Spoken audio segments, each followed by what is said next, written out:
What's good, everybody? Welcome back to another video. It's the Bag of Tricks here.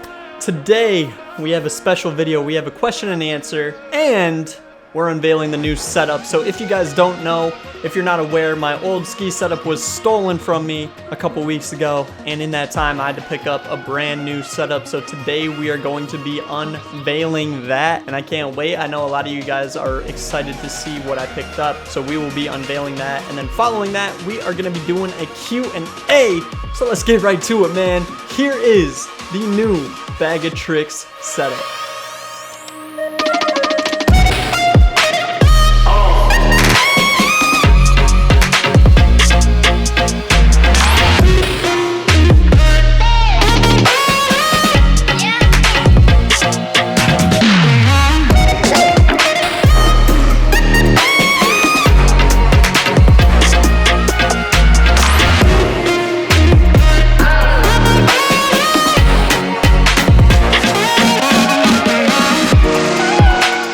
So there it is, guys, the ARV 96 from this season. We're at 177 centimeters long. We got the Marker Griffin bindings on those as well. Those are the bindings that I have been riding for the last 3 years or so, I would say. What I really wanted to do with this setup was get something that was very similar to my old setup. The old Chronics were 95 underfoot. The ARVs are 96. They have about the same flex pattern, similar shape, similar stiffness and stability, and just a all-around all-mountain ski that can also perform very well in the park, just like the old Chronics. So I went with Armada, which was the company I was going to go with anyways after my old Chronics kind of crapped out when they died. I was gonna go with Armadas. So very excited to be on the ARVs.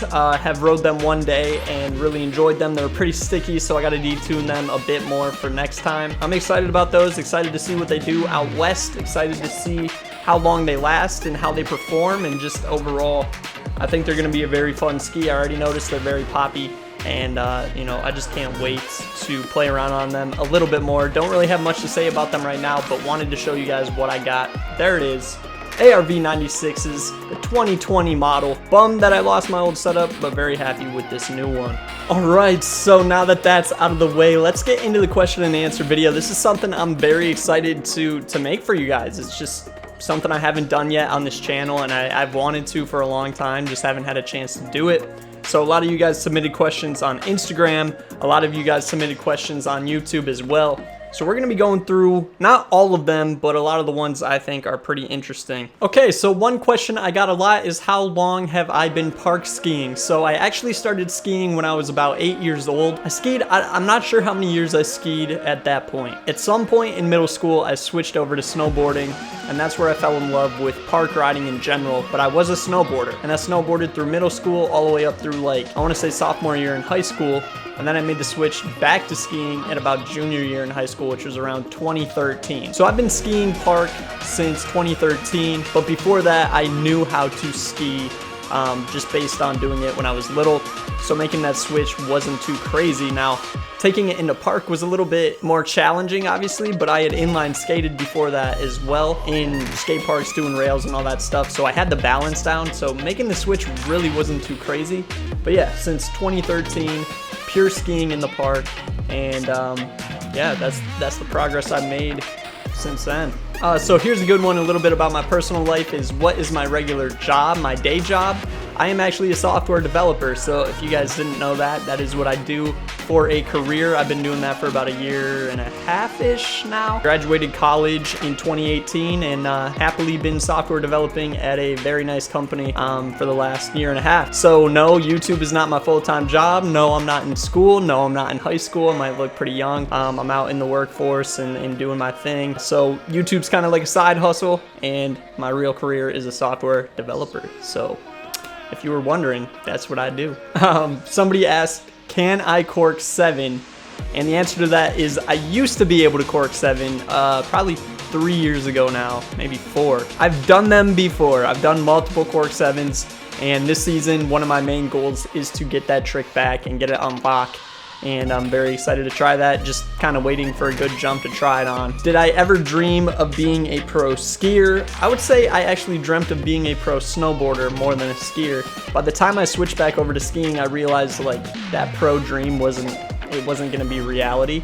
I just wasn't good enough. There's no way. So yeah, I would say when I was little, I looked up to like Shaun White. I wanted to be a pro snowboarder, but you know, once I made the switch back to skiing, didn't really want to go pro, didn't even really care about like trying to get sponsored or anything like that. Really just wanted to do YouTube, honestly. I mean, that's what I wanted to do, and here we are. Somebody asked, would my progression be faster if I've never made YouTube videos? I would say over the last few seasons, my progression's really stalled out. And it's not because I'm making YouTube videos, but it's actually because I'm working full time as a software developer.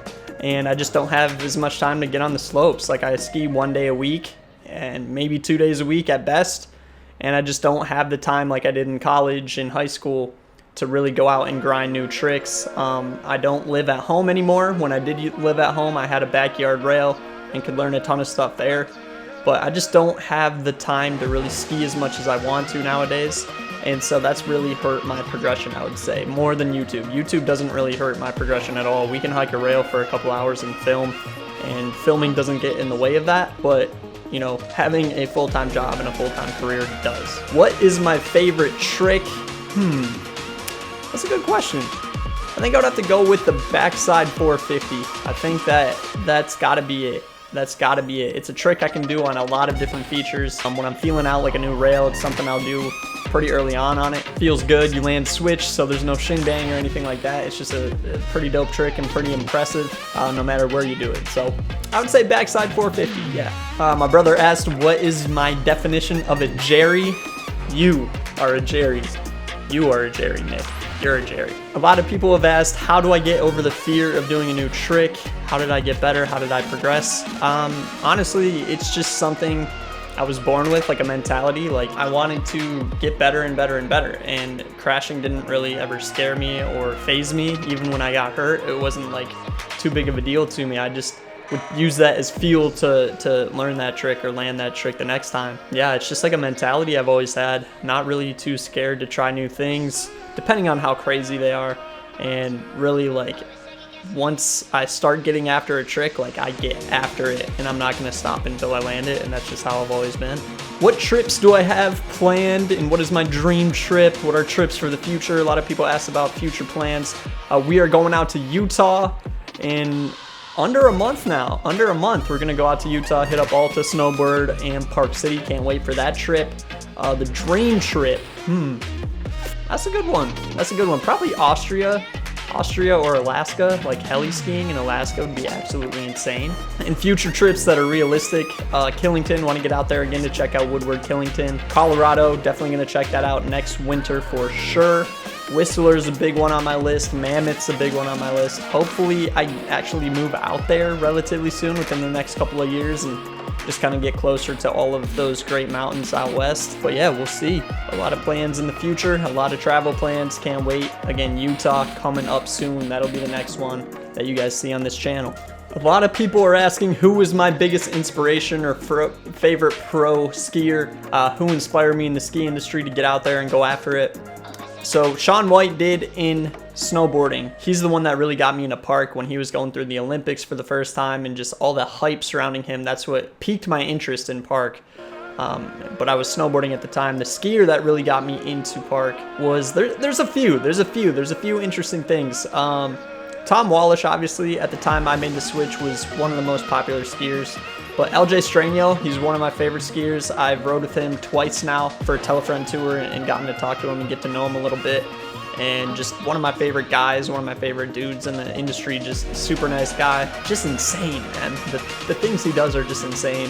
But I think his like level of stoke and hype and happiness around skiing is what really like pushed me to do what I do on this channel and to be who I am when I'm on my skis and when I'm at the resort hanging out with you guys. So those are two big inspirations. And then, yeah, I don't know. I think just watching edits around the time where I was about to make that switch. Obviously, my brother, he's been skiing nonstop since we both got on skis for the very first time. He never switched over to snowboarding, so he was an inspiration. Like, I was seeing him do tricks, and I'm like, dude, that looks super fun.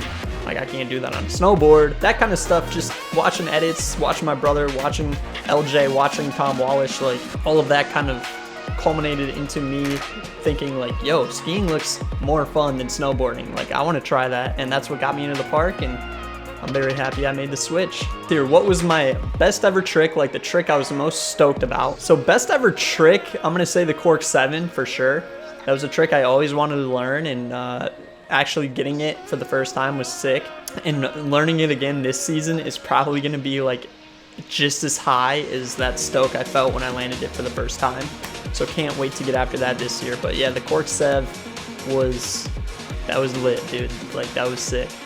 All right, so the final questions are, do I want to make skiing my job, and how did you get this far on YouTube? So yes, I do want to make skiing my job. I want to make YouTube my job. That is the ultimate dream. Like, that would be amazing. How realistic is that? Not very at this point. You know, maybe I could do something with skiing as my job as well as YouTube still, but at the end of the day, I'm very happy with where I am in life. And you know, obviously getting the YouTube channel bigger is important to me, and it's one of my main goals. But if it doesn't happen, it doesn't happen at this point. A lot would have to go right for me to be doing this as a full-time job, but we'll see where the future takes me. I'm not gonna say no, it's not possible. It's obviously been the dream since I was a little kid to do YouTube as a career, and I would love it. So that's the goal. How did I get this far on YouTube? Honestly, dude, I just made tutorial videos at the beginning, and that kind of took off, and I think that put me up on YouTube's like search engine optimization list.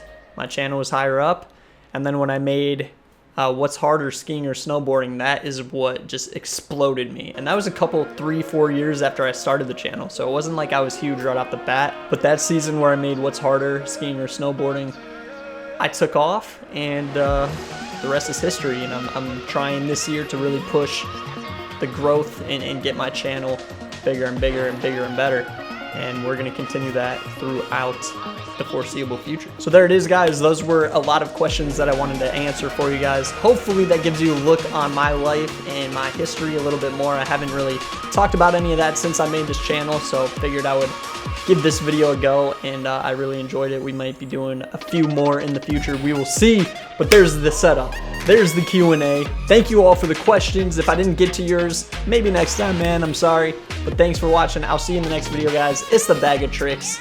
Peace.